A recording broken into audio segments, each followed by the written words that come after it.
உலகத்தை ஆளும் சக்தி யாரிடம் இருக்கிறது தெரியுமா? ஒரே ஒரு நாட்டின் இராணுவம் உலக வரைபடத்தையே மாற்றும் சக்தி கொண்டது.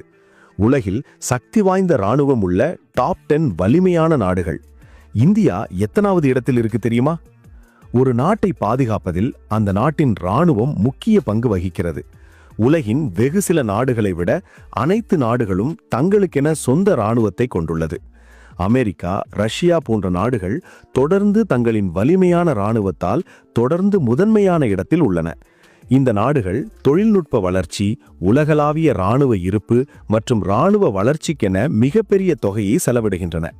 இந்தியா, வடகொரியா போன்ற நாடுகள் தொடர்ந்து தங்களின் இராணுவத்தை வலிமைப்படுத்தி வருகின்றன. உலகின் மிகவும் சக்தி வாய்ந்த இராணுவத்தை கொண்ட நாடுகளின் பட்டியலானது இராணுவத்தில் தொழில்நுட்ப வளர்ச்சி, முதலீடு, பணியாளர்களின் பலம் மற்றும் உலகளாவிய செல்வாக்கு ஆகியவற்றின் அடிப்படையில் நிர்ணயிக்கப்படுகிறது. இந்த பதிவில் குளோபல் பவர் இண்டெக்ஸ் அடிப்படையில் 2026இல் சக்தி வாய்ந்த இராணுவத்தை கொண்ட டாப் 10 நாடுகள் என்னென்ன என்று தெரிந்து கொள்ளலாம். உலகின் மிகவும் சக்தி வாய்ந்த இராணுவமாக அமெரிக்கா தொடர்ந்து முதலிடத்தில் உள்ளது. ஏறக்குறைய $900 பில்லியன் பட்ஜெட்டுடன் இது இணைய பாதுகாப்பு முதல் விண்வெளி பாதுகாப்பு வரை மேம்பட்ட போர் அமைப்புகளில் பெருமளவில் முதலீடு செய்கிறது. அமெரிக்கா F-22 மற்றும் F-35 போன்ற ஸ்டெல்த் போர் விமானங்கள் உட்பட 13,000க்கும் மேற்பட்ட விமானங்களுடன் உலகிலேயே மிகப்பெரிய விமானப்படையை கொண்டுள்ளது. 750க்கும் மேற்பட்ட வெளிநாட்டு இராணுவ தளங்கள் மற்றும் நாட்டோ போன்ற கூட்டணிகள் காரணமாக அமெரிக்காவின் இராணுவ வலிமை ஒப்பிட முடியாததாக உள்ளது. ரஷ்யாவின் இராணுவ வலிமை அதன் அணு ஆயுதத்தை நம்பியுள்ளது. இதில் 5,900க்கும் மேற்பட்ட போர் ஆயுதங்கள் இருப்பதாக மதிப்பிடப்பட்டுள்ளது.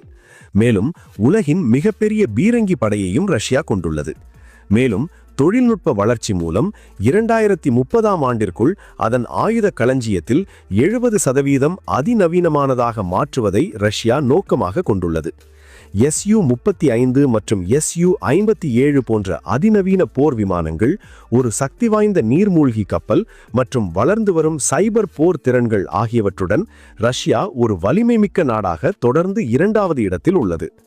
சீனாவின் பீப்புள்ஸ் லிபரேஷன் ஆர்மி வேகமாக வளர்ச்சியடைந்து வருகிறது.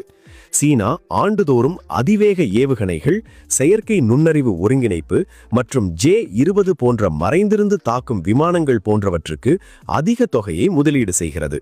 7,000க்கும் மேற்பட்ட பீரங்கி கொண்ட படைப்பிரிவு, உலகின் மிகப்பெரிய கடற்படைகளில் ஒன்று மற்றும் 2049ஆம் ஆண்டிற்குள் ஒரு உலகத்தரம் வாய்ந்த இராணுவமாக மாற சீனா இலக்கு நிர்ணயித்துள்ளது. இந்தியாவின் இராணுவம் 1.4 மில்லியன் போர் வீரர்களுடன் உலகின் மிகப்பெரிய இராணுவங்களில் ஒன்றாக உள்ளது. அதன் ஆயுத களஞ்சியத்தில் 2,100க்கும் மேற்பட்ட விமானங்கள், ஏவுகணைகள் மற்றும் ஒரு அணுசக்தி தளங்கள் போன்ற சக்தி வாய்ந்த ஆயுதங்கள் உள்ளது. தேஜஸ் மற்றும் அர்ஜுன் பீரங்கி போன்ற உள்நாட்டு திட்டங்கள் மேக் இன் இந்தியா முன்முயற்சியின் மூலம் தற்சார்புக்கான உந்துதலை பிரதிபலிக்கின்றன. இந்திய பெருங்கடல் பிராந்தியத்தில் தனது கடல்சார் நலன்களை பாதுகாப்பதற்காக இந்தியா ஆழ்கடல் கடற்படை விரிவாக்கத்திலும் தொடர்ந்து கவனம் செலுத்தி வருகிறது. வடகொரியாவிடமிருந்து தொடர்ந்து அச்சுறுத்தல்களை எதிர்கொள்ளும் தென்கொரியா ஆசியாவிலேயே தொழில்நுட்ப ரீதியாக மிகவும் சக்தி வாய்ந்த இராணுவங்களில் ஒன்றை கொண்டுள்ளது. இது K2 பிளாக் பேந்தர் போன்ற மேம்பட்ட டேங்கிகள், F-35 போர் விமானங்கள் மற்றும் உயர் திறன் கொண்ட ஏவுகணை அமைப்புகளை இயக்குகிறது.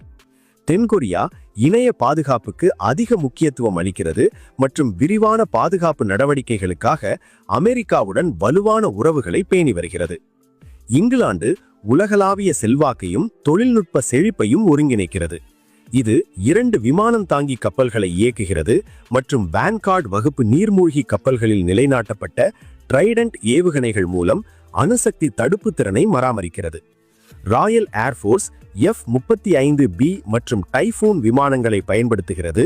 அதே நேரத்தில் இணைய போர்த்துறை மற்றும் செயற்கை நுண்ணறிவு முன்முயற்சியில் செய்யப்படும் முதலீடுகள் அதன் இராணுவ வலிமையை அதிகரிக்கின்றன. பிரான்ஸ் ஐரோப்பாவின் வலிமை வாய்ந்த இராணுவ சக்தியாக பிரான்ஸ் உள்ளது. பிரான்ஸ் ரஃபேல் ஜெட் விமானம், அணுசக்தி பாலிஸ்டிக் நீர்மூழ்கி கப்பல்கள் மற்றும் ஒரு அணுசக்தி விமானம் தாங்கி கப்பலை கொண்டுள்ளது. ஸ்கார்பியன் திட்டம் போர்க்கள டிஜிட்டல் மயமாக்கல் மற்றும் வாகன மேம்பாட்டுகளில் கவனம் செலுத்துகிறது.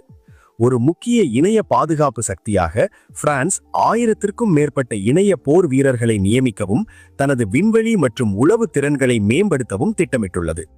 ஜப்பானில் செல்ஃப் டிஃபென்ஸ் ஃபோர்சஸ் மற்றும் தொழில்நுட்பத்திற்கு அதிக முக்கியத்துவம் அளிக்கப்படுகிறது. அந்நாடு F-35A விமானங்கள், ஏஜிஸ் பொருத்தப்பட்ட கப்பல்கள் மற்றும் டைப் 10 போன்ற முதன்மையான பீரங்கியை வைத்துள்ளது. அணுவாயுதமற்ற நாடாக இருந்தாலும் ஜப்பானின் பாலிஸ்டிக் ஏவுகணை மற்றும் நீர்மூழ்கி கப்பல் போர் திறன்கள் மிகவும் மேம்பட்டவையாக உள்ளன. மேலும் அது பாதுகாப்புக்கு அமெரிக்காவுடன் வலுவான உறவுகளை பேணி வருகிறது. துருக்கியின் இராணுவம் பிராந்திய அளவில் ஒரு முக்கிய பங்கை வகிக்கிறது.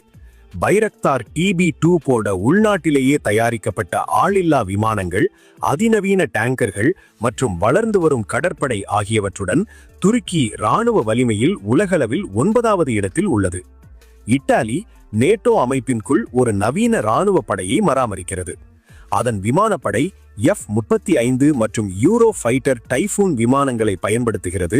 அதே நேரத்தில் அதன் கடற்படை 2 விமானம் தாங்கி கப்பல்களை இயக்குகிறது.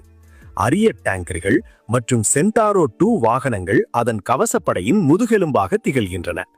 இத்தாலி நேட்டோவின் இணைய பாதுகாப்பு மற்றும் யூரோப்பியன் யூனியனின் பாதுகாப்பு பணிகளுக்கும் பங்களிக்கிறது. உலக சக்தி என்பது ஆயுதங்களால் தான் மட்டும் வராது. தொழில்நுட்பம், பொருளாதாரம், கூட்டணிகள் எல்லாம் சேர்ந்துதான் ஒரு நாடு வலிமையானதாகிறது. இந்த பட்டியலில் இந்தியா 4வது இடத்தில் இருப்பது நமக்கு பெருமை அல்லவா? இந்த தகவல் உங்களுக்கு பிடித்திருந்தால் லைக் பண்ணுங்க, கமெண்ட்ல உங்கள் கருத்தை சொல்லுங்க, சப்ஸ்கிரைப் பண்ண மறக்காதீங்க.